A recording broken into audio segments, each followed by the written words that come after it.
He hit me hard enough that my head struck the train pole. The sound echoed through the commuter rail platform, drawing stares from dozens of waiting passengers. My mother's response. She leaned in close, her breath hot against my ear, and whispered, "Lower your voice. You're embarrassing us." But what they didn't know, the conductor saw everything. He stood frozen by the ticket booth, his face a mask of controlled fury. And this conductor, he wasn't just any conductor. He was the last person my stepfather should have hurt someone in front of, especially when that someone was his own niece. My name is Aubrey, and at 29 years old, I thought I'd left the worst parts of my family behind. I'd built a life in Boston, a decent apartment in Brookline, a job as a logistics coordinator at a shipping company near the harbor, and enough distance from my mother and stepfather to breathe. But 3 days after returning from a work trip to Philadelphia, that careful distance collapsed with a single phone call. "We need to talk. In person. Tonight." My mother's voice crackled through my phone as I sorted through accumulated mail in my kitchen. No hello, no how was your trip, just demands. "I just got back. Mom, can't it wait until—" "North Station, 7:30, Platform 3. The line went dead. I stared at my phone, knowing I should ignore it, should pour myself a glass of wine, order takeout, and pretend I hadn't heard her voice. But 15 years of conditioning doesn't disappear just because you've moved across town and started therapy. At 7:25, I found myself walking through the grand arches of North Station, my heels clicking against the polished floor. They were already there when I reached Platform 3. My mother stood rigid in her Burberry coat, the one she couldn't afford, but bought anyway to impress her book club friends.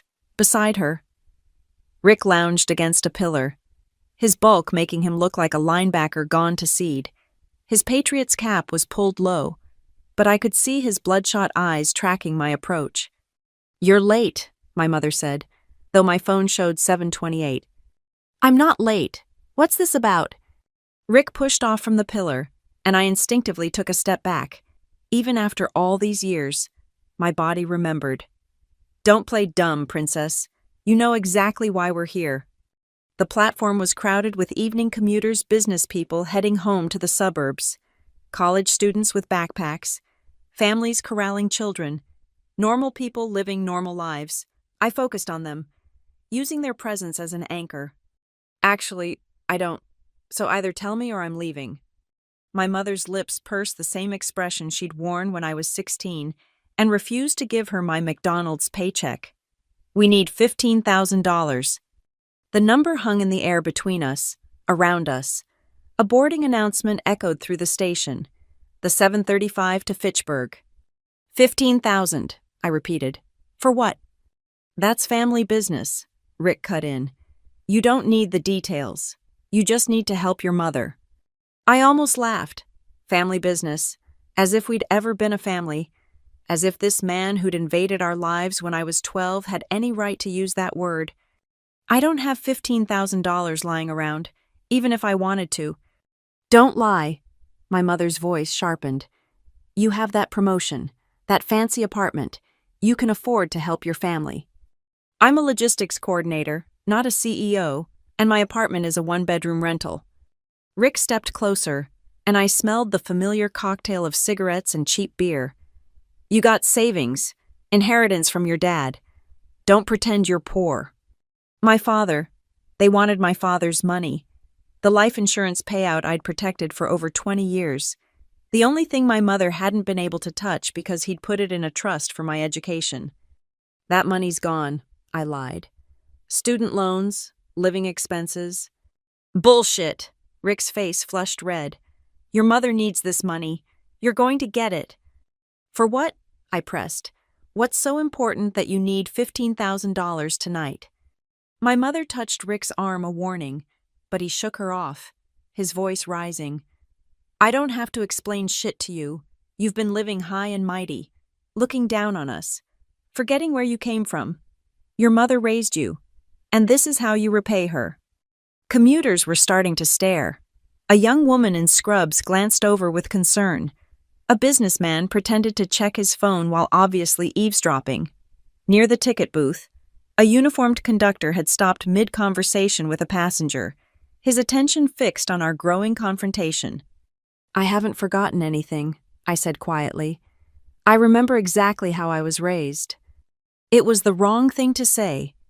I saw Rick's hand move before my brain could process it, a blur of motion born from years of practice.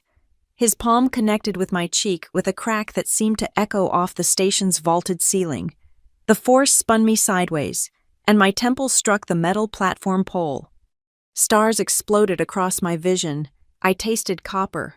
The platform tilted, and I grabbed the pole to keep from falling. Through the ringing in my ears, I heard gasps from the crowd. Someone saying, "Oh my God!" A child asking what happened. My mother leaned in close, her fingers digging into my arm. "Lower your voice," she hissed. "You're embarrassing us." I touched my face. My hand came away with blood from where my lip had split against my teeth. Around us, some commuters had frozen in shock. Others hurried past, unwilling to get involved. The businessman had his phone out recording or calling 911, I couldn't tell. But it was the conductor I noticed most. He'd abandoned his position entirely, striding across the platform with purpose.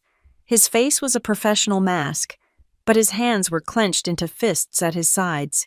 Something about his gait seemed familiar, triggering a memory I couldn't quite grasp.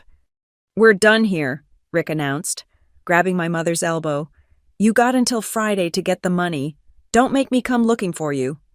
They left me standing there, blood dripping onto my white blouse, surrounded by strangers who didn't know whether to help or pretend they'd seen nothing. The platform announcement system crackled to life. The 7:35 train to Fitchburg is now boarding on track 3. I watched my mother's Burberry coat disappear into the crowd, never once looking back. She'd gotten what she came for, not money, but a reminder that I was still that scared teenager in their house, still someone they could hurt when they wanted something. The conductor appeared at my elbow, producing a packet of tissues from his pocket. "Miss, are you all right? Should I call the police?" I accepted the tissues, pressing them to my split lip. When I looked up to thank him, our eyes met, and that nagging familiarity crystallized into recognition. But it couldn't be. He was older now, silver threading through hair that had once been dark, lines carved around eyes I'd last seen 17 years ago. He wore a name tag that read Nathan, but I knew that face. "I'm fine," I lied, the same lie I'd told 100 times before.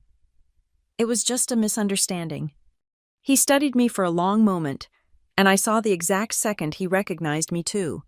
His professional mask slipped, revealing something raw underneath.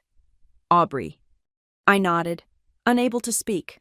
He glanced around the platform, then back at me. "I saw everything, every bit of it." He pressed something into my hand, a business card. "When you're ready to stop calling it a misunderstanding, you call me. We have a lot to talk about." The train pulled in with a squeal of brakes and a blast of diesel fumes. Nathan or Ben, or whoever he was, now returned to his duties, helping passengers board. I stood there, holding his card and a bloody tissue, watching him work. It wasn't until I was back in my apartment, door locked and dead-bolted, that I looked at the card properly. Nathan Morrison, senior conductor, but it was the handwritten note on the back that made my hands shake. "I remember who you are, and I remember what they did to you. It's time someone helped. Ben." The business card sat on my kitchen counter for 3 days before I found the courage to flip it over again. Ben, Uncle Ben, after 17 years, he'd been right there on that platform, watching Rick hit me the same way he'd watched it happen when I was young. I poured myself coffee and let the memory surface, something my therapist said was healthy, though it never felt that way. My father died when I was 6, heart attack at 38, leaving behind a small life insurance policy and a house my mother couldn't afford. She sold the house within 6 months, moved us to a cramped apartment in Revere, and started dating with the desperation of someone who'd never learned to be alone. Rick appeared when I was 12. I remember the first time I met him, how he'd filled our doorway with his bulk, bringing the smell of motor oil and menthol cigarettes into our home. My mother had giggled like a teenager. wearing a dress I'd never seen before, her lipstick too bright. "Aubrey, this is Rick. He's going to be eating dinner with us tonight." He never left. Within 3 months, he'd moved in. Within 6, he'd established the rules. No talking back, no attitude, no mentioning the empty beer cans that accumulated like monuments to his presence, and absolutely no complaining to anyone outside the family. "What happens in this house stays in this house," my mother would say, usually while covering a bruise with concealer. People wouldn't understand. The first time Rick raised his hand to me, I was 14. I'd forgotten to wash his truck, one of my assigned chores that had somehow become my responsibility. He didn't hit me that time, just grabbed my wrist hard enough to leave marks and held it over the kitchen stove's lit burner. "You forget again, and we'll see how well you can do chores with bandages." My mother had been in the next room. She must have heard my gasp, seen the marks later. Her response, "You need to be more careful. Rick works hard. He deserves respect." Uncle Ben visited 2 weeks later, for what would be the last time. My father's brother. The conductor who'd sometimes take me on short train rides when I was little, teaching me to read the schedule boards and punch tickets.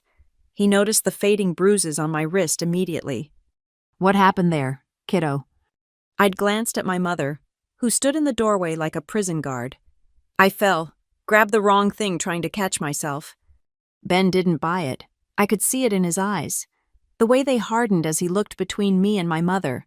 He tried talking to her privately, voices rising in the backyard while Rick was at work. I pressed my ear to the window, catching fragments. Not safe, needs help, obligation to protect. My mother's response was ice cold. "You have no idea what it's like being a single mother. Don't you dare judge me. Rick is good to us. Aubrey's just clumsy, always has been." Ben left that day and never came back. My mother told people he'd shown his true colors, that he was jealous of her happiness, trying to break up our family. She cut off contact with my father's entire side of the family, claiming they were toxic influences. I was alone. The worst incident happened when I was 16. I'd saved money from my part-time job at McDonald's to buy a used laptop for school. When Rick found out I had secret money, he exploded. I made the mistake of standing my ground, telling him it was mine, that I'd earned it. The push sent me backwards down the basement stairs. 13 steps.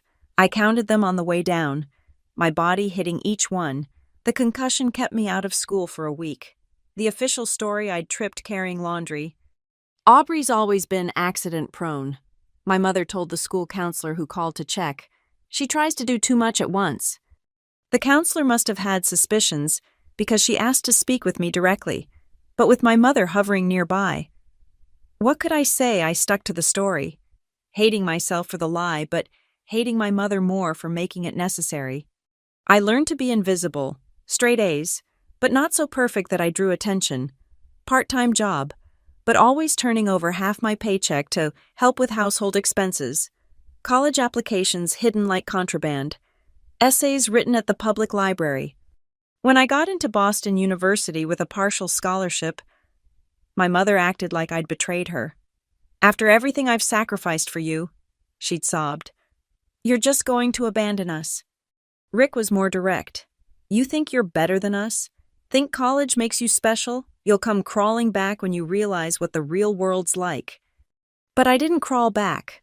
I worked 3 jobs, lived on ramen and determination, and graduated with a degree in supply chain management. Every holiday, every birthday, every guilt trip phone call, I held my ground. I'd escaped. Or so I thought. Now, sitting in my kitchen with Uncle Ben's card in my hand, I realized I'd never really escaped at all.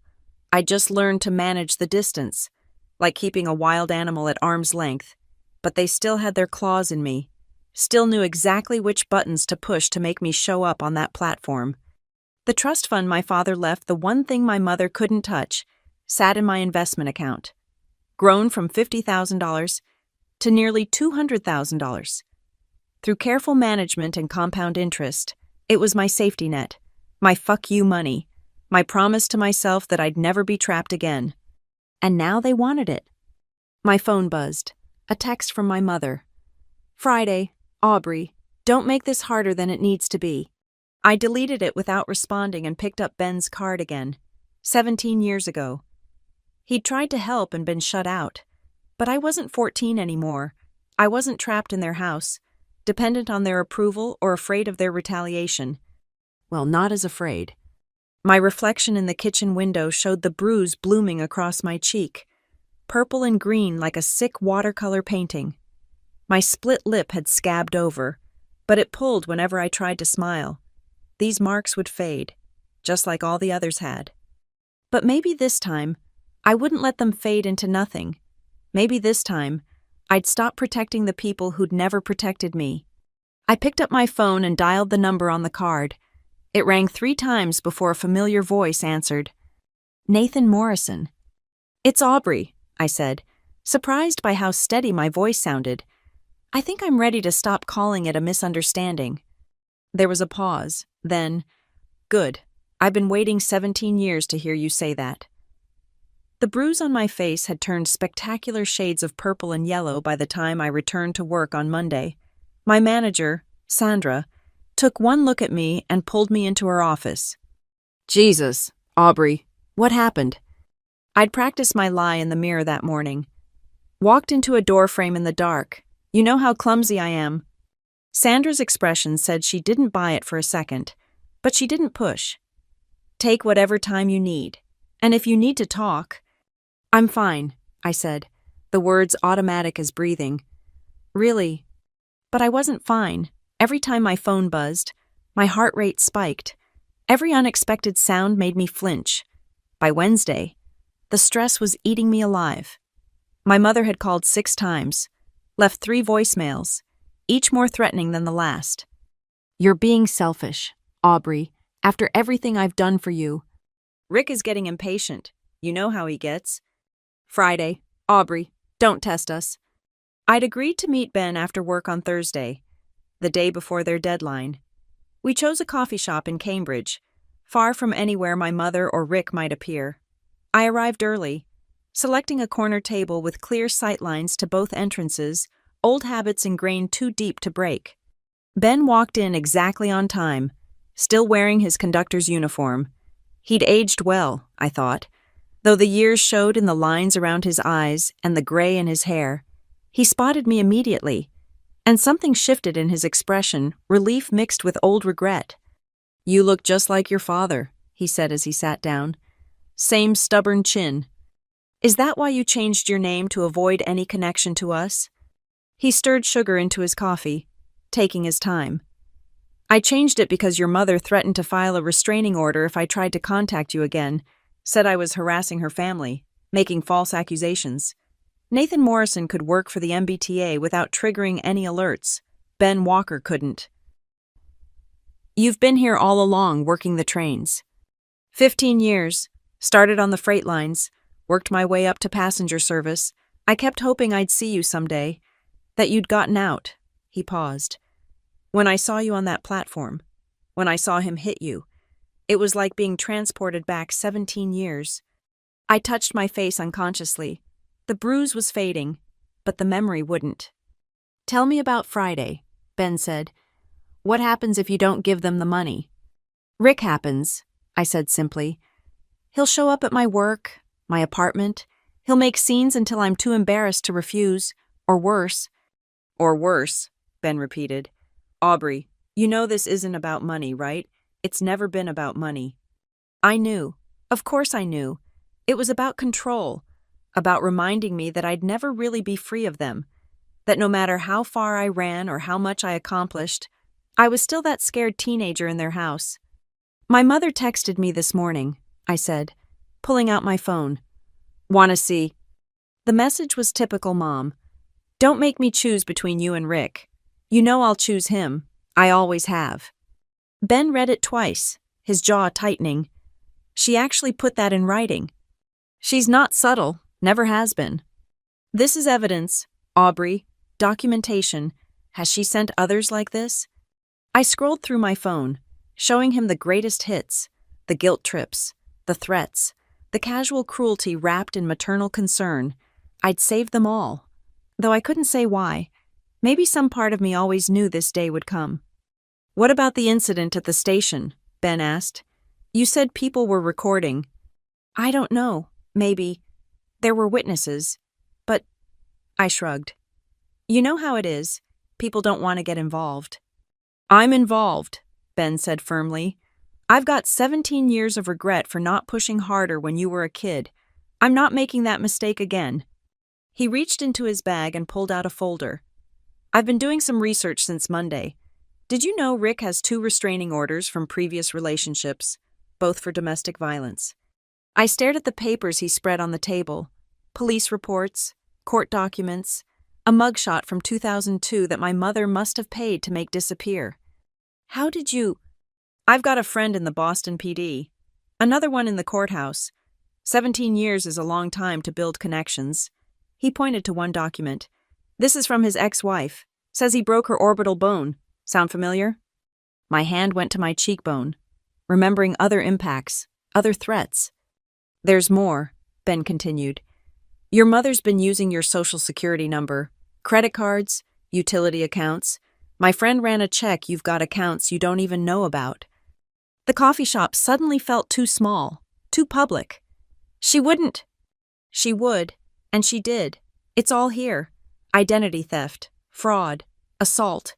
This isn't just about getting rid of them. Aubrey, this is about protecting yourself from what they've already done. I felt something crack inside me. Some last wall of denial crumbling. They weren't just toxic, they were criminal. And I'd been enabling them with my silence. What do I do? The question came out smaller than I'd intended. First, you don't give them any money on Friday. Not a cent. Second, we file a police report about the assault.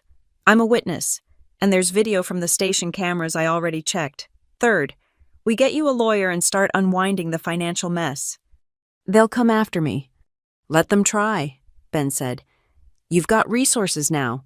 You've got me. You've got evidence. You're not 14 anymore. Kiddo. Kiddo. The nickname unlocked something in my chest. A grief I'd been carrying for 17 years. This was what family was supposed to be, someone who showed up, who fought for you, who didn't make excuses for the people hurting you. Why, I asked, why do all this for me now? Ben's eyes went distant. Your father was my best friend, not just my brother. When he died, I promised I'd look out for you. I failed. Your mother shut me out, and I let her because it was easier than fighting. I told myself you'd be okay, that I was overreacting. He met my gaze again. I've regretted that every day since. This is my chance to keep my promise, even if it's 17 years late. My phone buzzed. Another text from my mother. Rick's asking about his money. Don't disappoint us. His money, I said, showing Ben. It's already his in her mind. Good. Let her keep thinking that. The more confident they are, the sloppier they'll be. He gathered the papers back into the folder and slid it across to me. Take these home. Read everything. Call me with any questions. And Aubrey, whatever happens Friday, you don't face it alone. I left the coffee shop feeling something I hadn't experienced in years. Hope. Not the fragile kind I'd nursed through college, always waiting for the other shoe to drop. This was different, solid, backed by evidence and allies, and the strange, powerful feeling of finally saying enough. That night, I went through the folder page by page.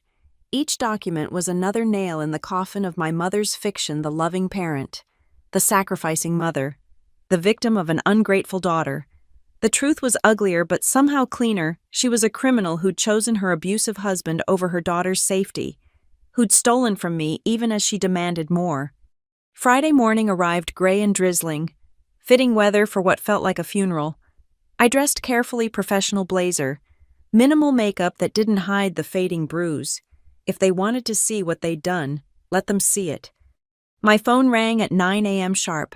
My mother's voice was honey-sweet, the tone she used when she wanted something. Good morning, sweetheart.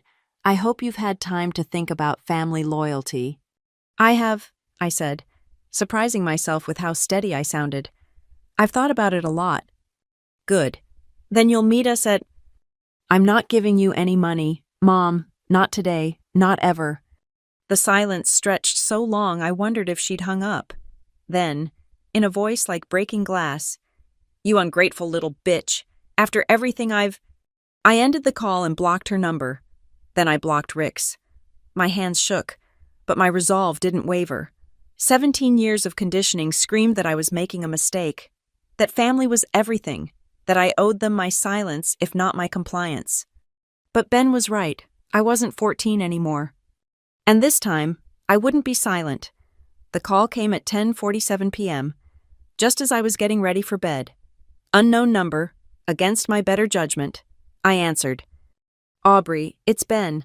I'm at Mass General. Your mother's here." My stomach dropped. What happened?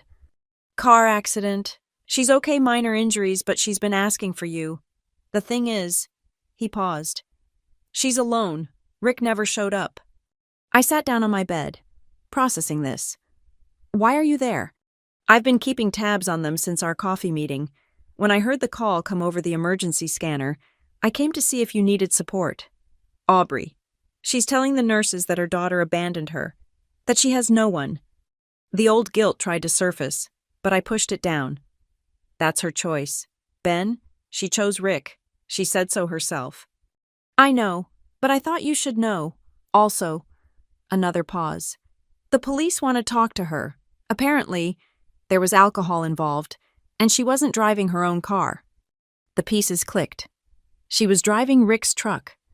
Rental car, actually, in his name, which is interesting, considering he reported it stolen 3 hours ago. I stood up, pacing my small bedroom. "He's setting her up." "Looks like it. The rentals, the credit fraud in your name. I'm betting it was all her doing, but under his direction, now that you won't pay, he's cutting her loose." It was so perfectly Rick. Let my mother take all the risks while he kept his hands clean. And when things went south, throw her under the bus and walk away. "Has she figured it out yet?" I asked. "If she has, she's not admitting it. She keeps saying there must be some mistake, that Rick would never—" Ben's voice held a mixture of pity and frustration. "Aubrey, I think this is our opening." "What do you mean?" "She's vulnerable right now, confused, maybe ready to finally see Rick for what he is.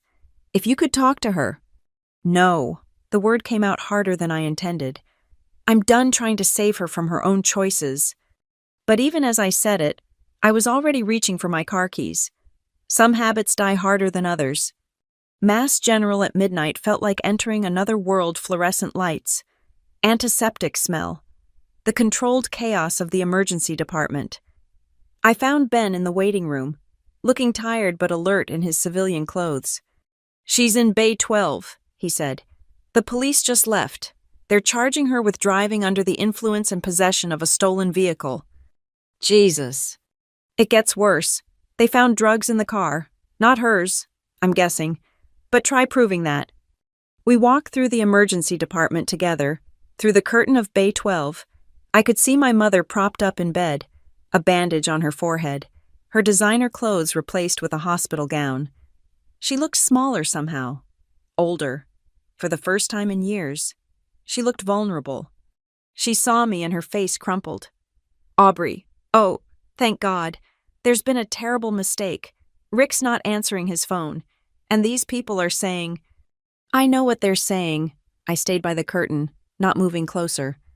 "Where's Rick? Mom?" "I don't know. We had a fight after you." She swallowed. "After you refused to help. He said he needed time to think. He left me at a hotel and said he'd be back." Ben pulled out his phone, showing me something he'd found. Rick's Facebook status from 2 hours ago. "Sometimes you gotta cut the dead weight and move on. Phoenix, here I come." I showed it to my mother, watched her face as she read it once, twice, 3 times. "No," she whispered. "He wouldn't. We're getting married. He said once this was over, once we had the money." "Once you stole $15,000 from your daughter for him," I clarified. "Then what he'd suddenly become the man you've been pretending he is for 17 years. Her face hardened, the familiar mask sliding back into place. "You don't understand. Rick loves me. He just has problems. Stress from work. If you hadn't been so selfish—" "Stop!" I was surprised by how calm I sounded. Rick doesn't have a job. Hasn't for 3 months. I hired a private investigator. Mom, I know everything. That was a lie. I hadn't hired anyone. But she didn't need to know that Ben's police connections were doing the work for free. You're lying. Am I? Then where is he? Why isn't he here? Why is the rental car in his name reported stolen with you driving it? She opened her mouth, closed it, looked at her hands.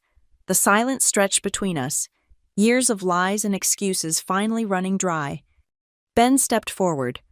Mrs. Collins, I'm Ben Walker. You might remember me. My mother's eyes widened. Ben, but you disappeared. You abandoned us just like... I was threatened with legal action if I tried to contact my niece again, Ben said evenly. You made sure of that. Just like you made sure Aubrey had no one to turn to when Rick was hurting her. He never... Stop. My voice cut through her denial. Just stop. I have the medical records. Mom, the emergency room visits, the school reports, the photographs Uncle Ben took when he tried to help. We have everything. She looked between us, and I saw the moment she realized we weren't bluffing. But instead of remorse, her face twisted with rage. You set me up, both of you. You wanted this to happen. No, Mom, Rick set you up. We just refused to be victims anymore. A nurse appeared, checking my mother's IV. The police will be back in the morning, she said gently. You'll need to arrange bail. Is there someone you can call? My mother looked at me, desperate now. Aubrey, please, I'm your mother. Whatever's happened, whatever mistakes I've made, you can't let them arrest me. I thought about all the times she'd stood by while Rick hurt me, all the times she'd chosen him over my safety, all the lies she'd told to keep her fantasy intact. You're right, I said. You are my mother, and a mother's job is to protect her child. You failed. Aubrey. The trust fund Dad left me, I still have it. All of it. Plus 20 years of growth. I could pay your bail. Hire you a lawyer. Make this go away. I moved closer, meeting her eyes. But I won't, because you taught me something important. Family isn't about blood. It's about who shows up when you need them. I turned to Ben. Uncle Ben showed up, 17 years late, but he showed up. You've been here my whole life and never once showed up for me. I did my best. The words exploded out of her. You have no idea what it was like. Being a single mother, Rick was good to me. He provided for us. With what money? Mom, the jobs he didn't have, or the credit cards he opened in my name. Her face went white. I don't know what you're talking about. Ben pulled out a folder he'd come prepared. 7 credit cards, 3 utility accounts, 2 car loans, all in Aubrey's name, all opened in the last 5 years. Your signature on the applications. Rick said. He said it would help build your credit. Rick said, I laughed, but there was no humor in it. Did Rick say to steal from your daughter? Or was that your own idea? She didn't answer, couldn't answer. The truth was written all over her face. Here's what's going to happen, I said, surprised by how steady my voice was. You're going to face the charges: DUI, stolen vehicle, identity theft, fraud. You're going to tell the truth about Rick, where he is, what he's done, everything, and then you're going to leave me alone, forever. You can't do this to me. I'm your mother. You're right. You are my mother, and that's why this hurts so much. I pulled out my phone, showing her the screens I'd captured. 2 restraining orders against Rick, police reports from his ex-wife, hospital records from when I was 14, 16, 17. You knew, you always knew, and you chose him anyway. The fight went out of her then, like air from a punctured balloon. She sank back against the pillows, looking every one of her 53 years. He said he loved me, she whispered. He said we were a family. We were never a family, Mom. We were his victims. The only difference is, I got out. I turned to leave, but her voice stopped me. What am I supposed to do now? I looked back at the woman who'd given birth to me, but had never really been my mother. The same thing I did when I was 18. Figure it out on your own. Outside the hospital, the night air felt clean and sharp. Ben walked me to my car, neither of us speaking until we reached it. "You did good, kiddo," he said finally. "Your dad would be proud." Would he? I leaned against my car, suddenly exhausted. "I just put my mother in jail." "No. Rick put her in jail. She put herself in jail. You just stopped enabling them." He squeezed my shoulder. "It's going to be hard for a while. The guilt, the second guessing. But you did the right thing." I knew he was right, but knowing and feeling were two different things. As I drove home through the empty streets, I thought about the 18-year-old girl who'd left home with nothing but determination and a need to survive. She'd built a life, career, identity, all while carrying the weight of her past like invisible chains. Tonight, I'd finally set down that weight. It didn't feel like freedom yet. It felt like grief. But maybe that was the first step. The detective's name was Maria Santos, and she had the kind of eyes that had seen too much, but still held compassion. We sat in a small interview room at the police station, the fluorescent lights harsh against the beige walls. Ben sat beside me, a steady presence I was still getting used to having. "Your mother is cooperating," Detective Santos said, sliding a folder across the table. "She's provided quite a bit of information about Rick Morrison, whose real name, by the way, is Richard Morse." I shouldn't have been surprised that even his name was a lie, but somehow I was. "He's got warrants in Arizona and Nevada," she continued. "Fraud, assault, domestic violence. Your mother was his latest mark, though I suspect you already knew that." "I knew he was dangerous," I said. "I didn't know the extent." Santos opened the folder, revealing photographs, police reports, court documents, a trail of broken women across 3 states, each one thinking they'd found love, each one left devastated financially, emotionally, physically. "This one," Santos pointed to a photograph of a woman with a black eye, "is from 2018. Phoenix. She owned a small business, had good credit. Within a year of meeting Richard, she was bankrupt and in the hospital." Ben's hand clenched on the table. "How does someone like that keep getting away with it?" "They're smart about it," Santos replied. "Never stay too long in one place. Always make sure the women are too embarrassed or frightened to press charges. Use their names for everything, so when it falls apart, they take the blame." "Like my mother," I said. "Like your mother, except this time, we have something we didn't have before." Santos looked at me directly. "We have a witness willing to testify about long-term abuse. We have documentation going back years, and we have your mother's cooperation, however reluctant." I thought about my mother in her cell, finally facing the truth about the man she'd chosen over her own daughter. Part of me felt vindicated. A larger part just felt empty. "What do you need from me?" I asked. "Everything. Every incident you remember. Every threat. Every time money went missing. We're building a RICO case racketeering. Richard wasn't just an abusive boyfriend. He was running a con. And your mother was both victim and accomplice." For the next 3 hours, I talked. The words came easier than I'd expected, like lancing a wound that had festered for years. Ben occasionally added details from what he'd witnessed, and Santos recorded it all with professional efficiency. "The credit card's in my name," I said. "How bad is it?" Santos pulled out another sheet. 7 cards. Total debt of approximately $43,000. 2 car loans totaling $67,000. Various utility accounts in arrears. Your mother was thorough. The numbers hit me like physical blows. My perfect credit. Years of careful financial planning. Destroyed by the woman who'd given birth to me. "Can any of it be recovered?" Ben asked. "With documentation proving identity theft. Most of it, but it'll take time. Lawyers, patience."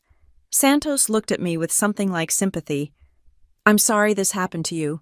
No one deserves this, especially from family." Family. The word felt foreign now, like clothes that no longer fit. That evening, I met with the lawyer Ben had recommended, Patricia Chen, a small woman with a fierce reputation for handling financial crimes. Her office was all sharp edges and clean lines, as precise as her approach to my case. "The good news," she said, reviewing my documents, "is that we have clear evidence of fraud. The bad news is that recovering from identity theft is a marathon, not a sprint. Are you prepared for that? Do I have a choice? You always have a choice. You could walk away, absorb the debt, let them win. She studied me over her glasses. But something tells me you're not the walking away type. She was right. The girl who'd hidden bruises and made excuses was gone. In her place sat someone I was still getting to know, someone who fought back. What's our first move? I asked. Freeze everything, every account, every card. Then we start disputing charges, filing reports, rebuilding your financial identity from scratch. It's going to be invasive and exhausting. And my mother? Patricia's expression didn't change. She's looking at significant jail time, identity theft, fraud, DUI, possession. With her cooperation against Richard, maybe 5 to 7 years. Without it, possibly 10. 10 years. My mother could spend the next decade in prison because she'd chosen a con artist over her own daughter. There's something else, Patricia said. Your father's trust fund.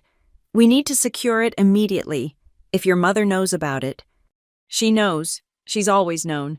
It's what she was after at the train station. Then we move it today. New accounts, new passwords, everything locked down tight. Patricia slid papers across for me to sign. I've seen too many cases where desperate people do desperate things. As I signed my name over and over, each signature felt like drawing a line in the sand. This is mine. This is protected. This is no longer accessible to those who would hurt me. My phone buzzed a number I didn't recognize. Against my better judgment, I answered.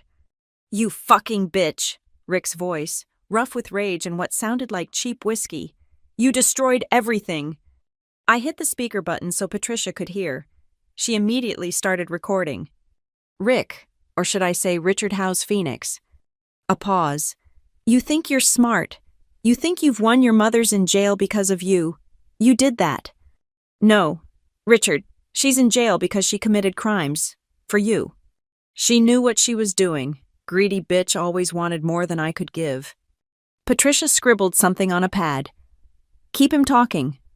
Is that why you're running? I asked. Because she wanted too much. Or because the police in 3 states want to talk to you. You don't know shit. I know about Phoenix, about the woman who owned the bakery, about Las Vegas and the teacher. Should I keep going? The silence stretched so long I thought he'd hung up. Then, your mother deserved better than an ungrateful cunt like you. My mother deserved better than a con artist who used her and threw her away. But you're right about one thing, she made her choice, and now she's living with it. This isn't over. Yes, it is. You're done, Richard. No more women to con. No more families to destroy. The police know who you are, what you've done, every state you run to. They'll be waiting. He started to speak, but I cut him off. And Richard, if you come near me, if you even think about coming back to Boston, I'll be ready. I'm not 14 anymore. I'm not scared anymore. And I have resources you can't even imagine. I hung up before he could respond. My hands were shaking, but my voice had been steady. Patricia looked at me with something like approval. Well done. That recording just became evidence. Threats, admission of knowledge about the crimes, consciousness of guilt. You just helped nail your own case shut. That night, I sat in my apartment, my safe space, my sanctuary, and tried to process everything. In less than a week, my carefully constructed life had exploded. My mother was in jail. My stepfather was on the run. My credit was destroyed. My family secrets were evidence in multiple criminal cases. And yet, for the first time in 17 years, I could breathe. My phone rang. Ben. Hey, kiddo.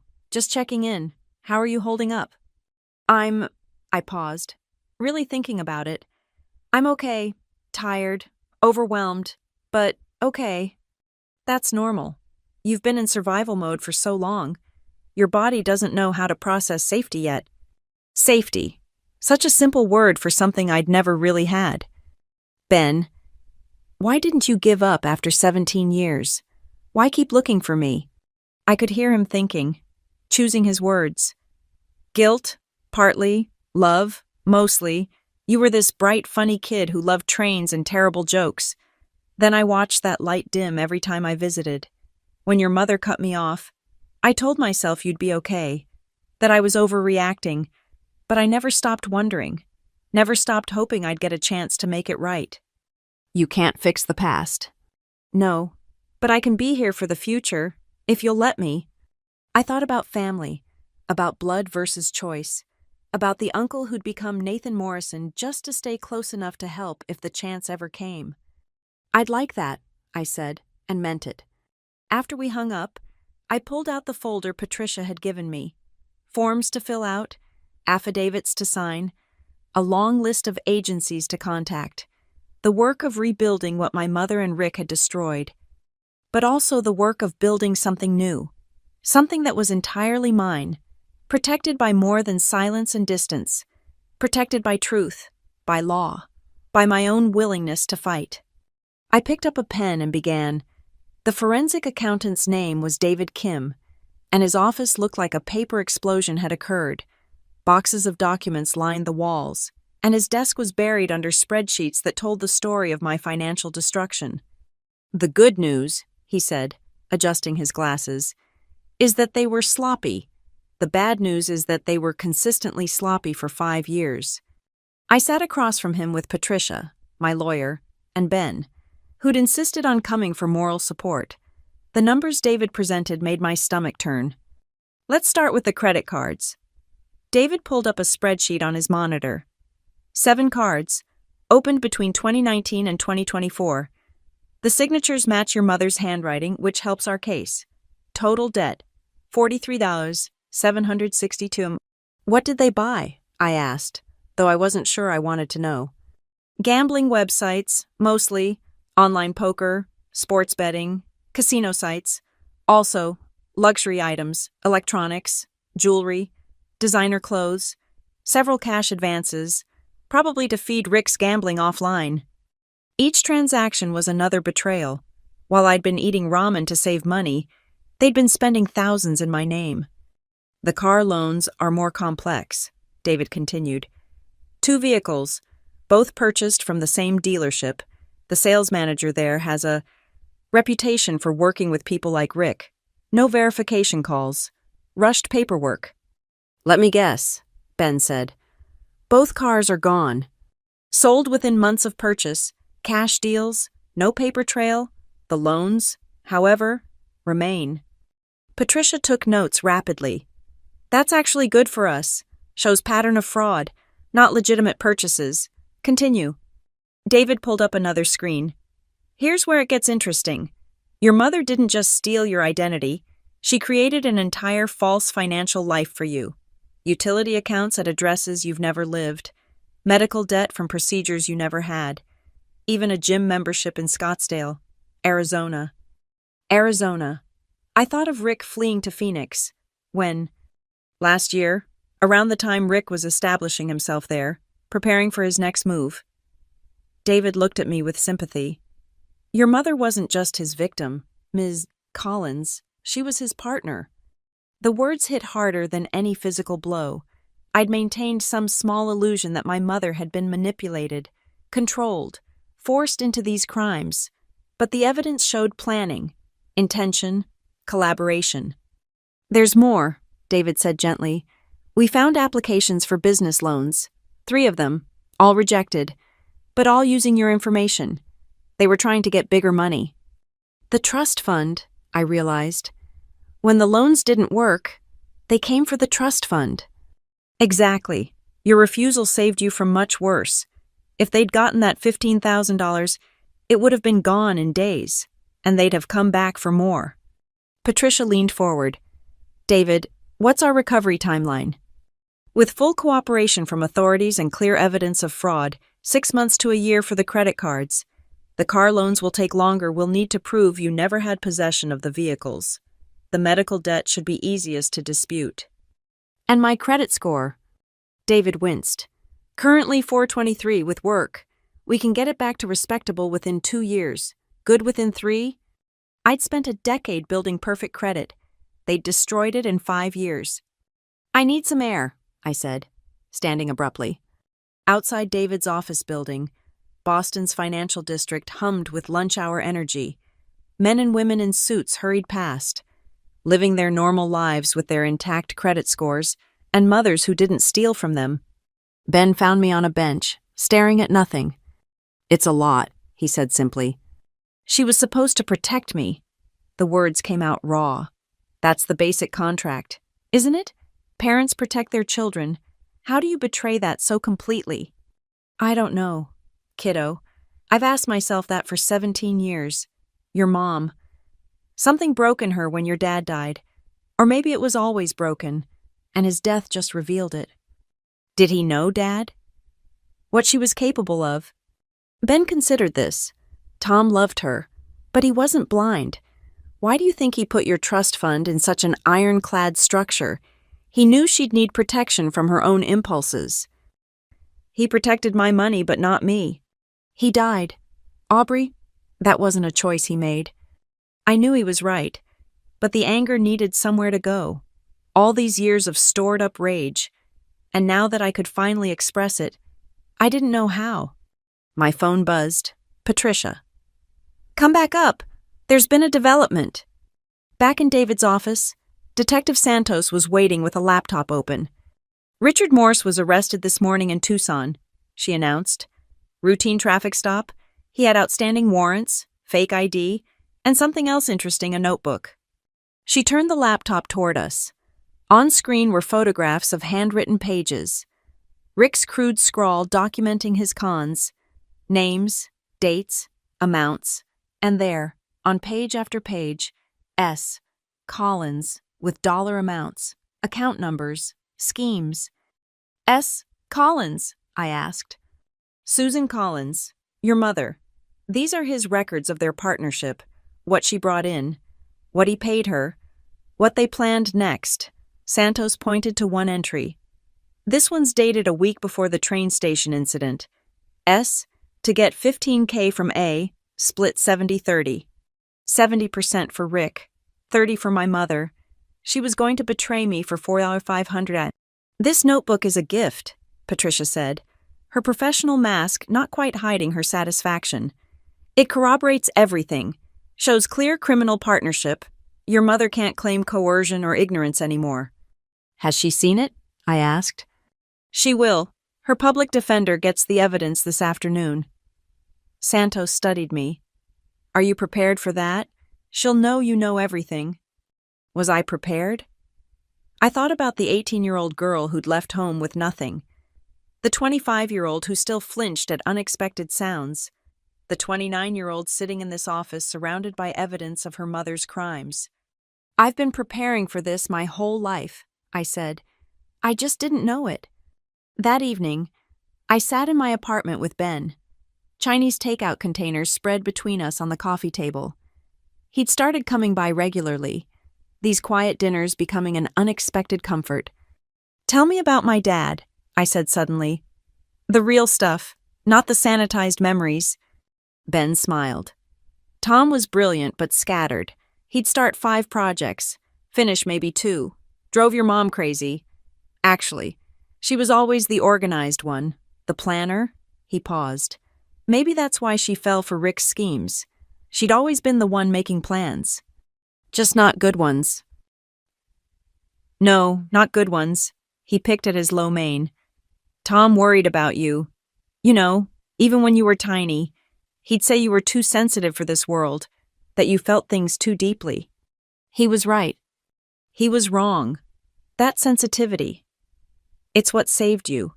You knew something was wrong in that house. You protected yourself the only way you could by leaving, by building boundaries. A less sensitive kid might have been destroyed. I thought about that, about the ways trauma could forge strength or shatter it entirely, about the thin line between survival and destruction. My phone rang. Unknown number, but local. I almost didn't answer, then did. "Aubrey.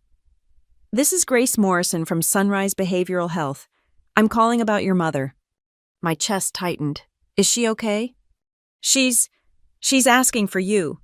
She's been placed on suicide watch, and she's requesting contact. Now, you're under no obligation." "Mental health check," I cut in. She received some difficult news today regarding her case. She's safe, being monitored, but she's quite distressed. She gave us your number as her emergency contact. I looked at Ben, who'd heard enough to understand. He shook his head slightly, not telling me no, just expressing his opinion. I can't, I said finally. I'm sorry, but I can't be her emergency contact. She has a public defender who can help arrange appropriate support. I understand. If you change your mind. I won't. I hung up and set the phone aside, my hands surprisingly steady. That was hard, Ben observed. Yes, but not as hard as I thought it would be. I picked up my chopsticks again. She's not my responsibility anymore. Maybe she never should have been. You were a child. Children aren't responsible for their parents' well-being.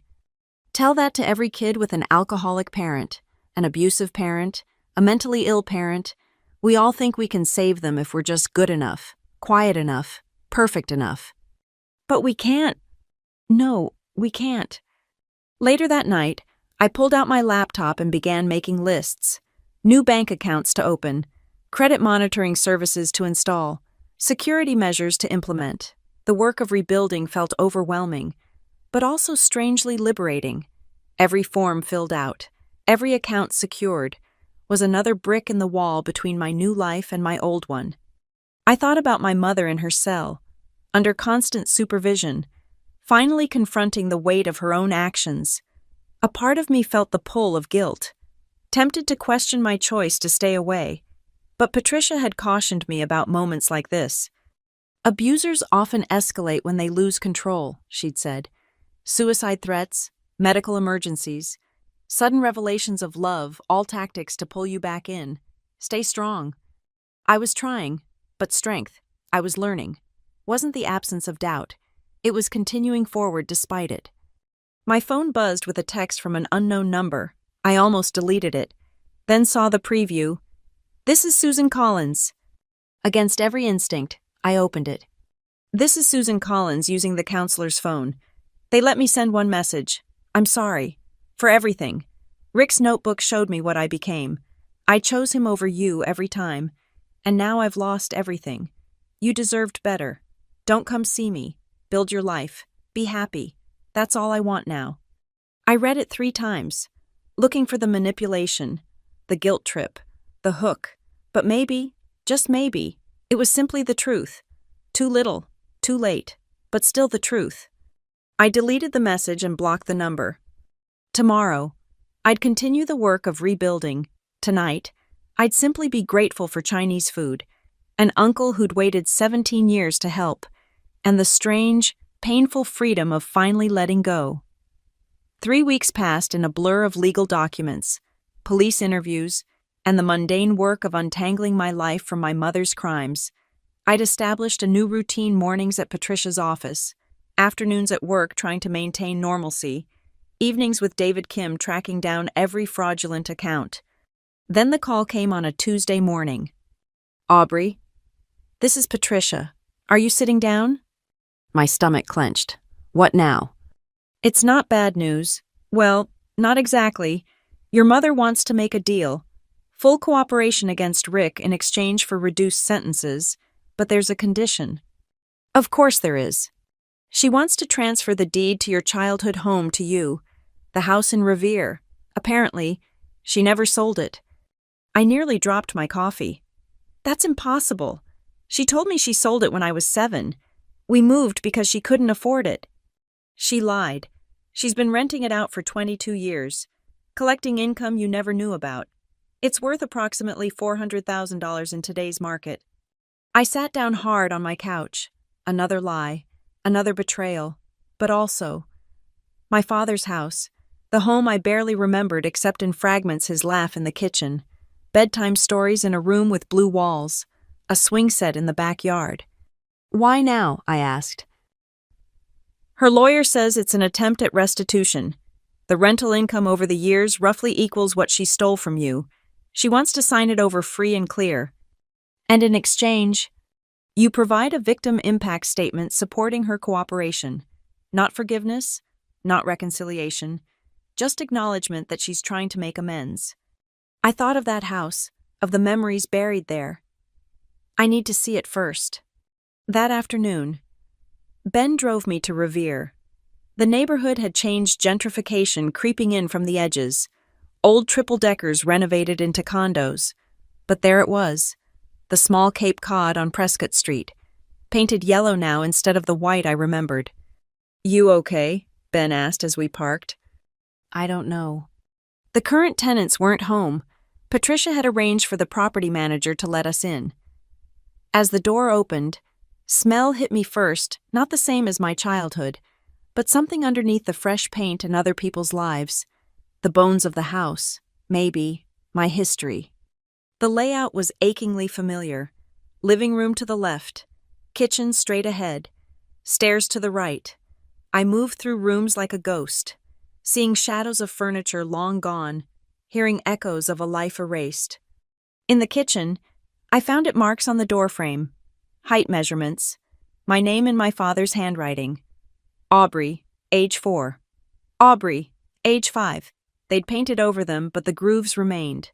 Proof I'd once been measured, tracked, loved. "She kept this from me," I said, running my fingers over the marks. "All these years, she kept this from me." Ben stood quietly beside me, letting me process. Upstairs, the small bedroom that had been mine was now an office, but the closet door still stuck in the same place, still required the same lift and pull motion I somehow remembered. Inside, on the highest shelf, something caught my eye. A small cardboard box, pushed far back, forgotten. Inside photographs, my father and me at the beach, my first day of kindergarten, Christmas morning with a bike I'd forgotten I'd owned, and at the bottom, a letter in my father's handwriting.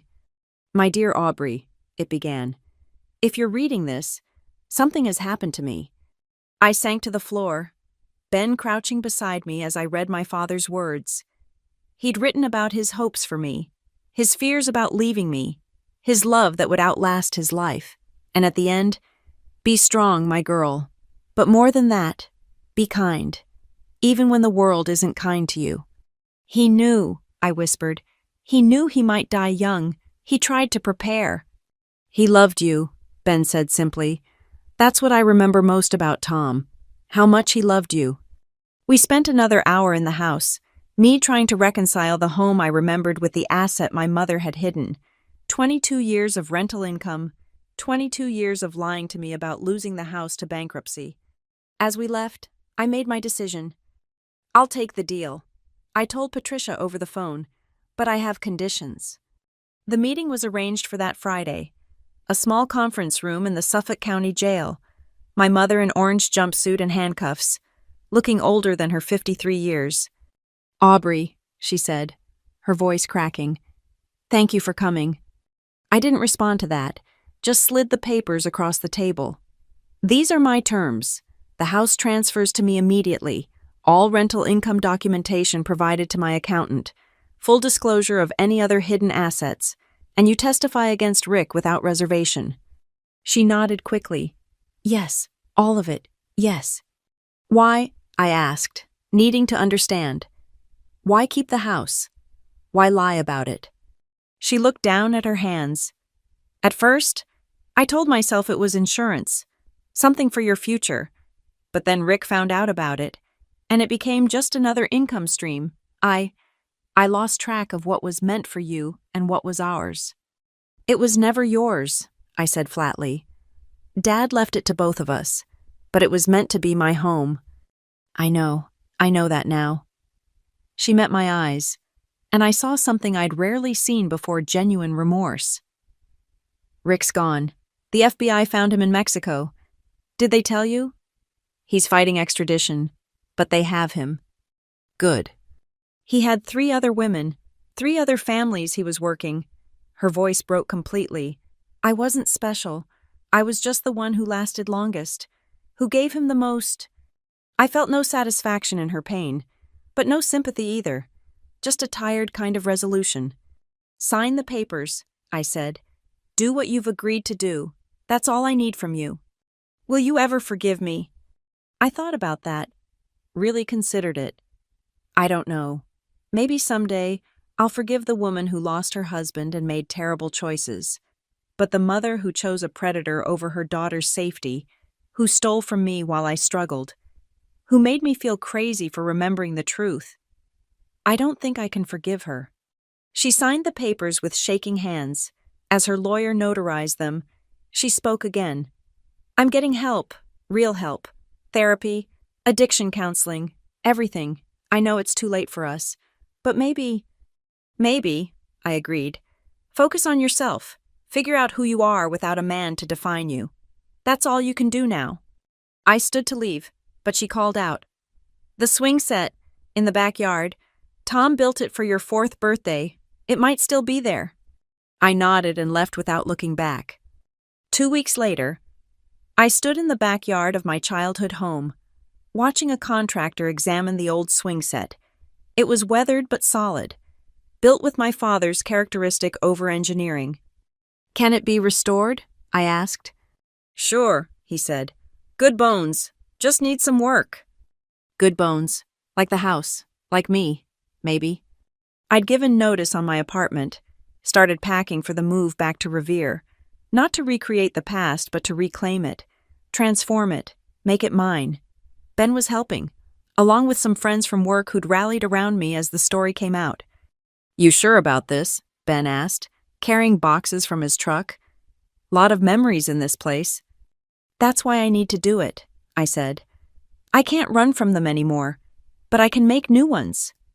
The restoration would take time. The house needed updating. My credit needed rebuilding. My trust in people needed careful tending. But I had time now. I had resources. I had an uncle who'd waited 17 years to help me heal. That night, I sat on the porch of my father's house, my house, and read his letter again. Be kind, he'd written. Even when the world isn't kind to you. I thought about my mother in her cell, facing years of consequences, about Rick in a Mexican jail, fighting the inevitable, about the 3 other women he'd destroyed, now getting their own justice. I couldn't manage kindness yet, but I could manage mercy, which felt like a start. My phone buzzed with a text from Patricia. Impact statement draft attached. Review and let me know.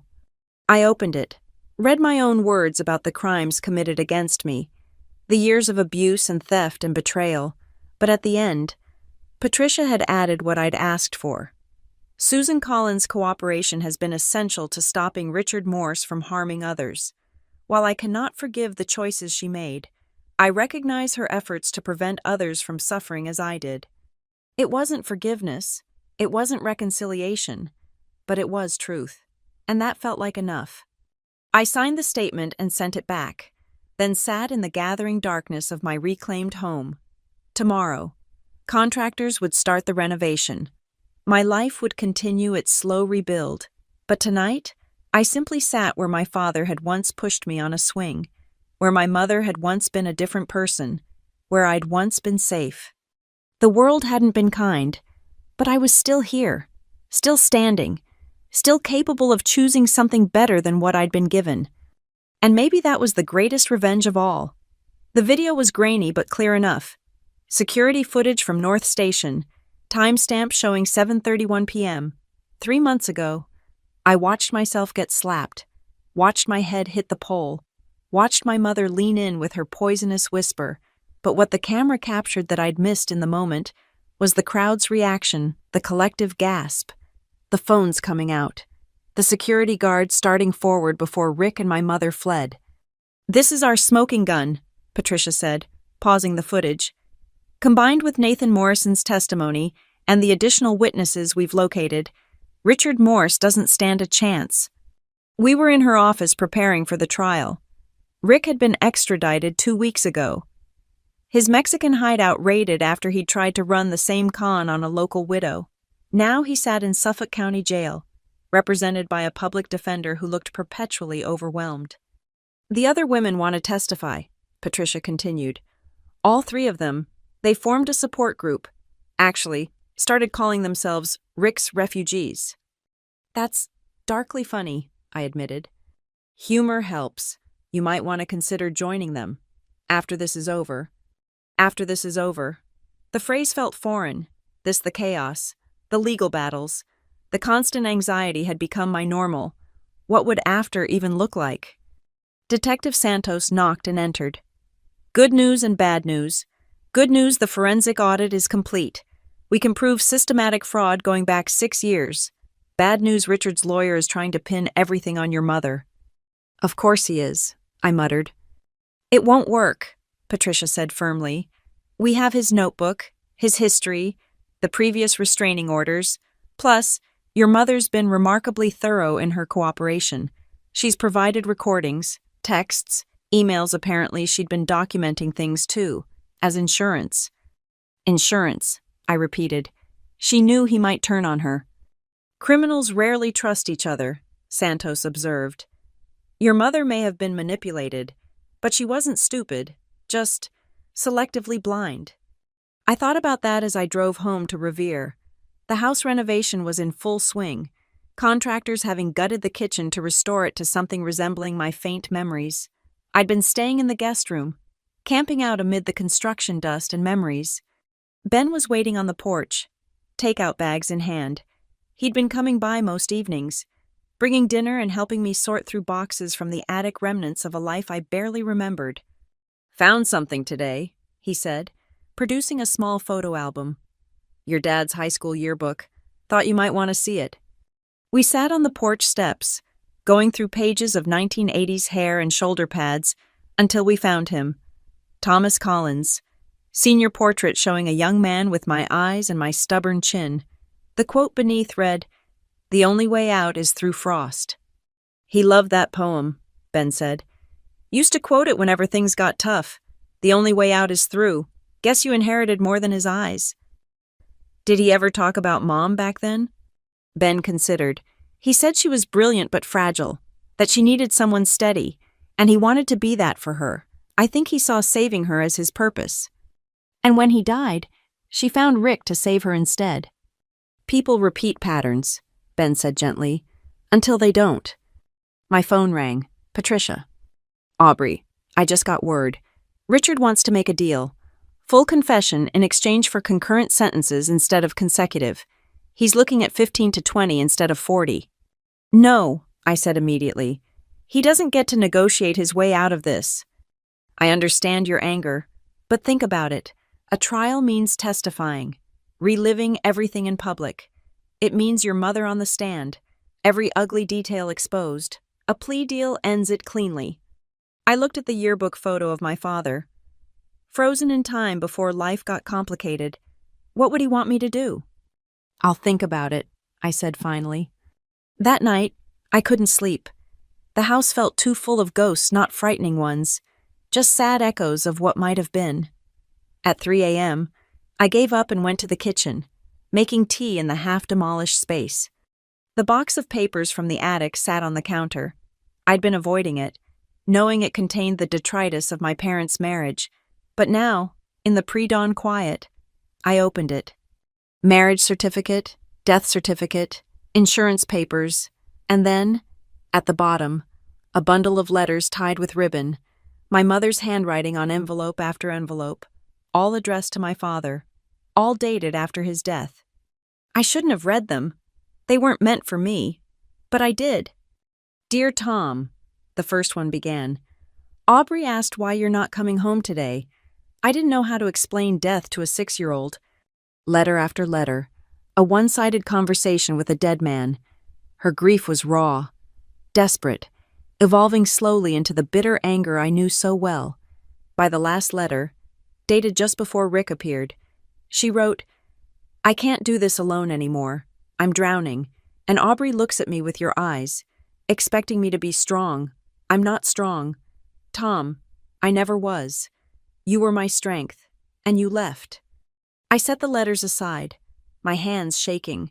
This woman lost, grieving, overwhelmed. I could almost understand, almost forgive. But she'd made choices after that, choices that crushed the daughter with her dead husband's eyes. My phone buzzed, a text from an unknown number. This is Miranda Chen, from Rick's Refugees. Patricia gave me your number. We're meeting tomorrow if you want to join us. I stared at the text, then at the letters. Then at the half-demolished kitchen where my height had been measured with love. The only way out is through. Yes, I texted back. I'll be there. The next evening, I walked into a community center in Somerville, following signs to Conference Room B. 4 women sat around a table, coffee and cookies between them like armor against hard truths. You must be Aubrey, said an Asian woman about my age. I'm Miranda. This is Jennifer, Rosa, and Diane. We're all members of a club nobody wants to join. Rick's survivors, Jennifer added. She was older, maybe 50, with tired eyes. Though I prefer to think of us as the women who brought him down. They made space for me, poured coffee, and waited. Slowly, I told my story, not just Rick, but my mother. The years of grooming me to accept abuse as normal. They nodded at familiar points, winced at others. The mothers are almost worse than the men, Rosa said quietly. My mom knew my ex was hitting me, said I needed to learn to keep him calm. Mine said it was my fault for gaining weight after the baby, Diane added. That I'd driven him to it. We talked for 2 hours, sharing war stories and small victories. Miranda had successfully pressed charges. Jennifer had gotten a restraining order that stuck. Rosa had started a nonprofit for abuse survivors. Diane had written a book. What's your victory? Miranda asked me. I thought about it. I got my house back, my father's house, and I'm learning the difference between family and relatives. That's a big one, Jennifer said. Blood doesn't mean safe. As I drove home, I felt something shifting. These women had survived Rick at different times, in different ways, but we shared a common truth: we'd gotten out. We'd rebuilt. We were more than what had been done to us. At home, I found Ben waiting again, this time with a bottle of wine and 2 glasses. Thought you might need this, he said. How was the group? Hard, good, both. I accepted the glass gratefully. I'm going to take the plea deal. He nodded, unsurprised. What changed your mind? Those women, they've all moved on, built lives after Rick. I don't want to spend months in court relitigating the past. I want to focus on the future. Your dad would be proud, Ben said quietly. You found your way through. We sat on the porch, watching the stars appear over Revere. Tomorrow, I'd call Patricia and accept the deal. Rick would go to prison for 15 years minimum. My mother would serve 5 to 7. The house renovation would continue. My credit would slowly rebuild. But tonight, I sat with my chosen family, an uncle who'd waited 17 years to help, a home that remembered love, and the knowledge that I'd survived what was meant to break me. The only way out is through, I murmured. What's that? Ben asked. Something Dad used to say. I'm beginning to understand what he meant. As the night deepened, I felt the weight of 3 months' worth of revelations, confrontations, and legal battles settling into something like acceptance. Not forgiveness that might never come, not forgetting the scars were too deep, but acceptance that this was my story, messy and painful, and ultimately mine to write. Inside, the kitchen waited for its rebirth. Upstairs, boxes of memories waited to be sorted. In prison, 2 people who'd shaped my life through their choices waited for their sentences. And I waited for nothing. The waiting was over. The real work, the building of a life free from their shadows, had already begun. The courtroom was smaller than I'd imagined. No dramatic gallery, no imposing judge's bench like on TV, just a functional room where lives were dissected and justice was portioned out in years and months. I sat in the witness section with Ben, Patricia on my other side, across the aisle. Rick sat in an orange jumpsuit, looking smaller than I remembered. Prison had deflated him somehow, revealed the pathetic core beneath the bluster. His public defender, a young man who looked fresh from law school, shuffled papers nervously. My mother wasn't here. She'd already been sentenced 2 weeks ago, 6 years with possibility of parole in 4, contingent on continued cooperation. I hadn't attended her hearing. All rise, the bailiff called, the Honorable Judge Margaret Walsh presiding. Judge Walsh was in her 60s, with silver hair and eyes that had seen too much. She reviewed the plea agreement while the courtroom held its breath. Mr. Morse, she began, you've agreed to plead guilty to 14 counts of fraud, 3 counts of identity theft, 4 counts of domestic violence, and 1 count of assault and battery. Is this correct? Yes, Your Honor. His voice was smaller, too, stripped of its usual arrogance. And you understand that by accepting this plea, you waive your right to trial. Yes. Patricia had prepared me for this moment, but hearing him admit guilt still hit differently than I'd expected. All those years of gaslighting, of being told I was dramatic, oversensitive, lying, and here he was, finally admitting the truth. I'd like to hear from the victims, Judge Walsh said. Ms. Collins. I stood on legs that felt disconnected from my body. The victim impact statement was in my hand, carefully prepared, but when I reached the podium, I set it aside. Your Honor, I began, surprised by how steady my voice sounded. I was 12 when Richard Morse entered my life. I was 29 when I finally found the courage to hold him accountable. That's 17 years of my life shaped by his violence, his manipulations, his greed. I looked at Rick then, really looked at him. He stared at the table, unable to meet my eyes. But I'm not here to talk about what he took from me. I'm here to talk about what he failed to take. He didn't take my ability to build a life despite him. He didn't take my capacity to trust good people like my Uncle Ben. He didn't take my father's house, though he tried, and he didn't take my future. Judge Walsh nodded for me to continue. Richard Morse is a professional predator. He targets vulnerable women, isolates them, drains them financially and emotionally, then moves on. My mother was one victim. Jennifer Martinez was another. Rosa Delgado, Diane Humphrey, Miranda Weston. We've all testified to his patterns, his violence, his complete lack of remorse. What are you asking this court to do, Ms. Collins? I'm asking you to ensure he never does this again. The plea agreement suggests 15 to 20 years. I'm asking for the maximum, not out of vengeance, but out of necessity. Because there will be other vulnerable women if he's released. Other daughters who'll grow up thinking abuse is normal. Other families destroyed for his gain. I returned to my seat, my hands shaking now that the adrenaline was fading. Jennifer went next, then Rosa, each telling their piece of the pattern. Rick shrank further with each testimony. His lawyer made a brief statement about rehabilitation, about his client's difficult childhood, about the possibility of change. It rang hollow in the face of 4 women's truth. Judge Walsh took a recess to consider. We waited in the hallway. The Rick's refugees group huddled together like war veterans. You did good, Miranda whispered. Really good. When court reconvened, Judge Walsh's expression was granite. Mr. Morse, I've reviewed your history. 2 prior convictions for domestic violence, multiple restraining orders, a clear pattern of targeting vulnerable women for financial and emotional exploitation. You've shown no remorse except for being caught.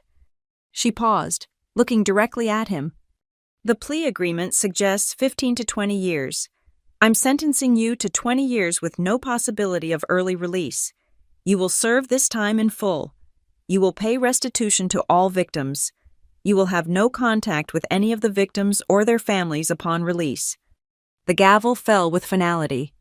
Rick finally looked up then, his face contorting with rage. He turned toward me, mouth opening, but the bailiffs were already moving. Whatever poison he wanted to spew died unspoken as they hauled him away. It's over, Patricia said quietly. It's really over. But it wasn't, not quite. 3 hours later, I stood in a different courtroom for a different kind of proceeding. This time, I was the plaintiff, not the victim. Patricia stood beside me as we faced a judge about the civil matters, the identity theft, the fraud, the systematic destruction of my financial life. Your Honor, Patricia began, we're seeking full restitution for all fraudulent debts incurred in my client's name, plus damages for credit destruction and emotional distress. The evidence was overwhelming. David Kim testified about the extent of the financial crimes. Bank representatives confirmed the fraudulent accounts. Credit agencies detailed the damage to my score and the long road to recovery. "Ms. Collins," the judge asked, "what would make you whole in this situation?" I thought about it. I don't think anything can undo 17 years of abuse, but having my debts cleared, my credit restored, and the ability to move forward without this financial burden, that would be a start.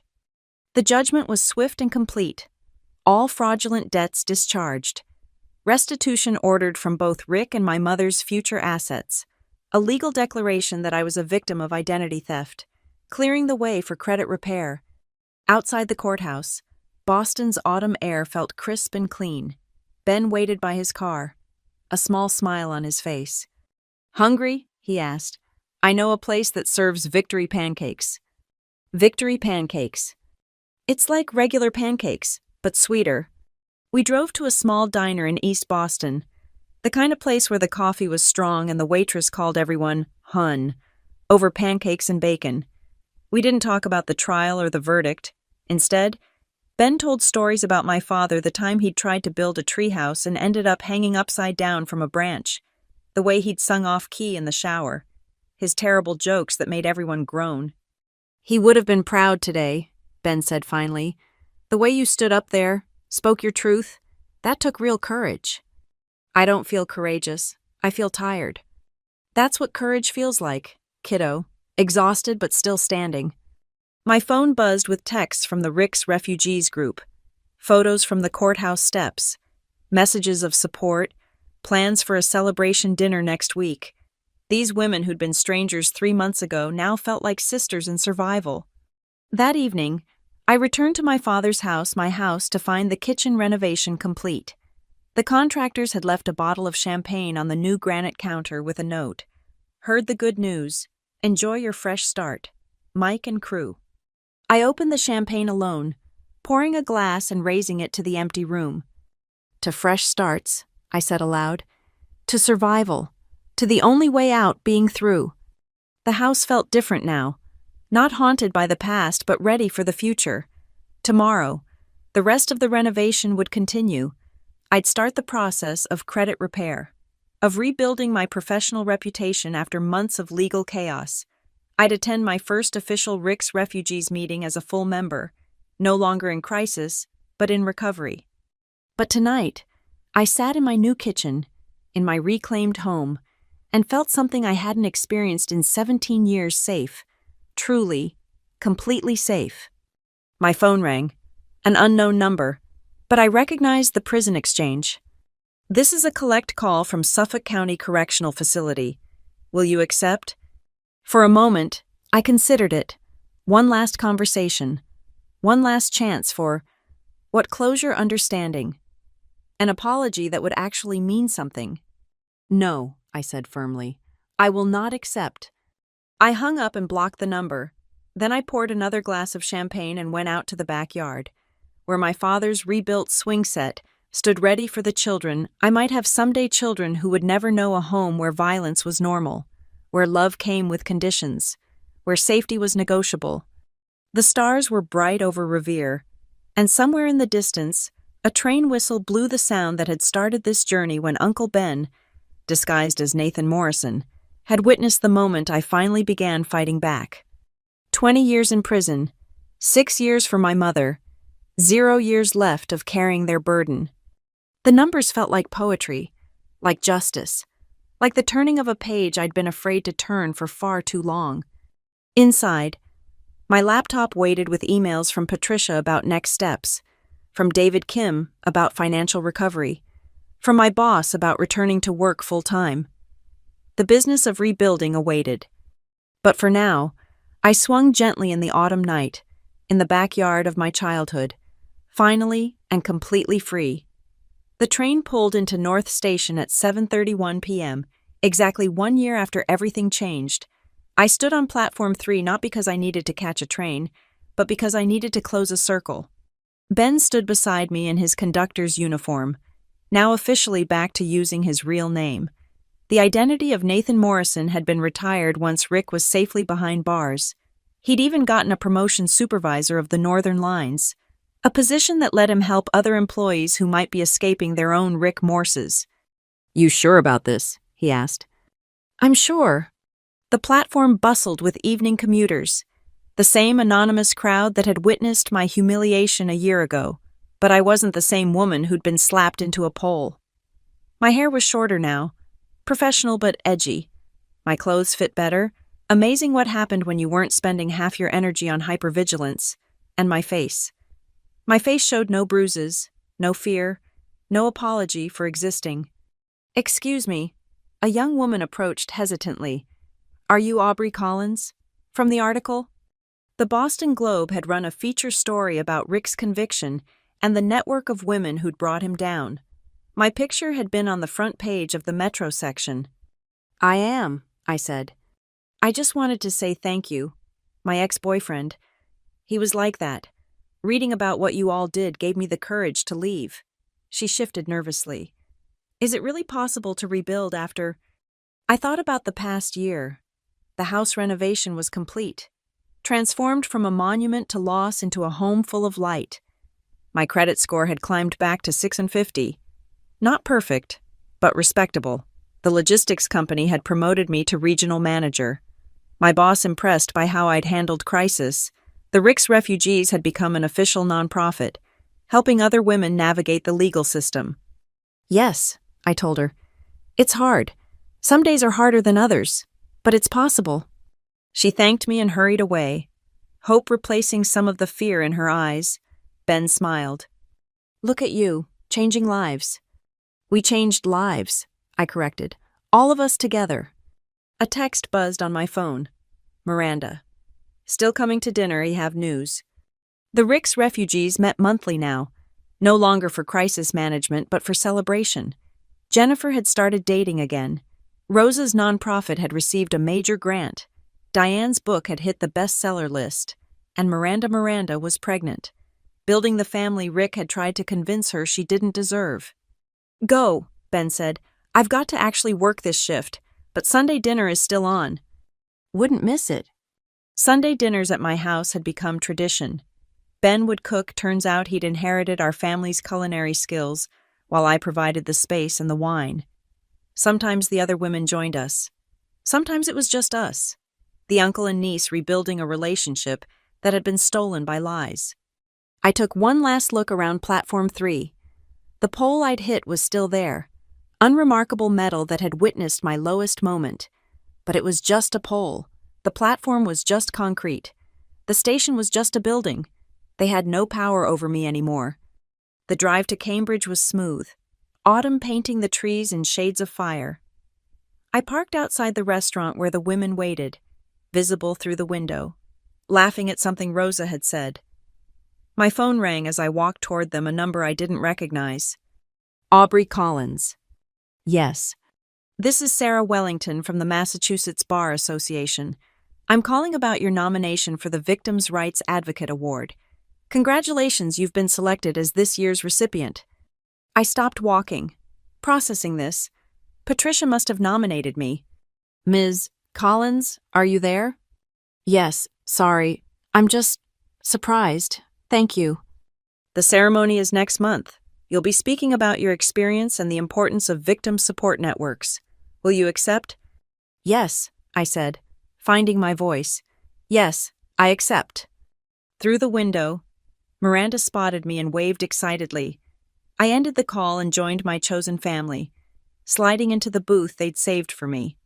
What's the news? I asked. We got approved. Rosa beamed. The state approved our application. Rick's Refugees is officially a recognized victim advocacy organization. We can apply for grants, offer official support services, maybe even open a shelter someday. That's amazing. I felt tears prick my eyes, the good kind. The kind I'd learned were okay to show. And, Jennifer added, we've been contacted by women in 3 other states. They want to start chapters. We're going national. Baby. We toasted with water and wine. 5 women who'd been broken by the same man but had refused to stay broken. Our laughter filled the restaurant, no longer bitter but genuine. I have news too, I said, and told them about the award. Another round of celebration. More tears. More joy wrung from the ashes of our trauma. Later. As we walked to our cars, Diane pulled me aside. "I wanted to thank you," she said quietly, "for going first, for being brave when the rest of us couldn't be." "We all went first in our own ways," I replied. "You wrote the book. Rosa started the nonprofit. We all fought back. But you faced your mother, too. That's a different kind of courage." I thought about my mother, serving her sentence upstate. She wrote me letters I didn't open. Sent them anyway. Maybe someday I'd read them. Maybe someday I'd even visit, but not yet. Not until I was sure I could face her without losing the self I'd fought so hard to reclaim. That night, I sat in my father's study, my study now preparing notes for the award speech. How did you summarize a journey from victim to survivor to advocate? How did you explain that the breaking had also been a breaking open? My laptop dinged with an email. The subject line made me freeze. "From Susan Collins, please read." Not a letter this time, but an email sent through the prison's monitored system. Against every instinct, I opened it. "Aubrey, I know you don't read my letters. I don't blame you. But I wanted you to know I testified in another case today. Another woman Rick hurt. Because of what I said. She'll get justice. It doesn't undo what I did to you. Nothing can. But maybe it helps balance the scales a little. I'm getting help here. Real help. Learning who I am without a man defining me. Like you said, I hope someday you can forgive me. But if you can't, I understand. I love you. I've always loved you. I just forgot how to show it properly. Mom." I closed the email, sat with it for a while, then I opened a new document and began writing my speech. "The only way out is through," I typed. My father taught me that, though I didn't understand it until I was forced to live it. When we're trapped in abuse, we think there are only two options: endure or escape. But there's a third way through the fear, through the legal system, through the pain of confronting those who hurt us, through the long work of rebuilding. The words flowed, truth distilled from pain into something useful, something that might help others find their own way through. Outside, a train whistle blew in the distance, but it no longer sounded like a warning or an ending. Now it sounded like what it had always been: a machine carrying people from where they were to where they needed to be. I was already where I needed to be. Home, safe, surrounded by chosen family, building a life that honored both the girl who'd been hurt and the woman who'd survived. The speech could wait until tomorrow, tonight. I opened a bottle of wine, put on music, and danced alone in my kitchen. Not because I was celebrating anything specific, but because I could. Because joy was a choice I got to make now. Because the train had left the station, and I wasn't on it. I was home. Thank you for listening to my story. I'd love to know where you're listening from. Please leave a comment and share your thoughts. If this story resonated with you, please subscribe to the channel and hit the like button. And if you want more people to hear this story, please hit the hype button to help it reach those who might need to hear it. Your support means everything.